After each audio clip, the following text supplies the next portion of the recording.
Hello, hello, hello, hello, hello, mathematicians, or people who just decide to watch for no apparent reason. Hello, hello, hello, hello, hello, mathematicians, or people who just decide to watch for no apparent reason.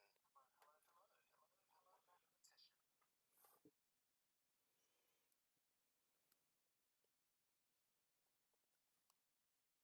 mathematicians. And so, what should we do?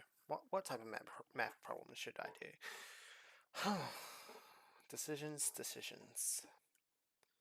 I'm going to begin with a basic known derivative, and that is the differential of x squared.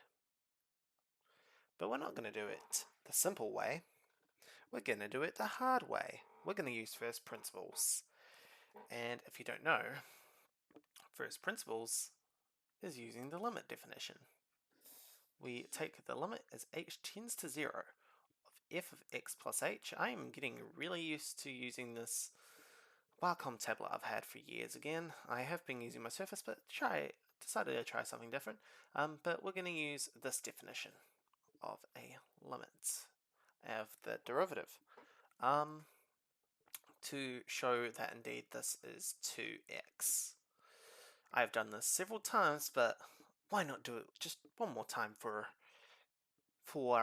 nostalgia's sake of taking Calc 1, or what is known as level 3 calculus back in the day. So f of x in this case is x squared, so all we have to do is we just have to substitute in x plus h into that function. We square it, and we subtract the original function, x squared. And of course, we are still dividing by h, and we are still evaluating the limit as h tends to 0. So far, so good?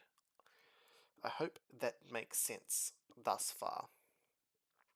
We are now going to look at expanding this definition using the FOIL method.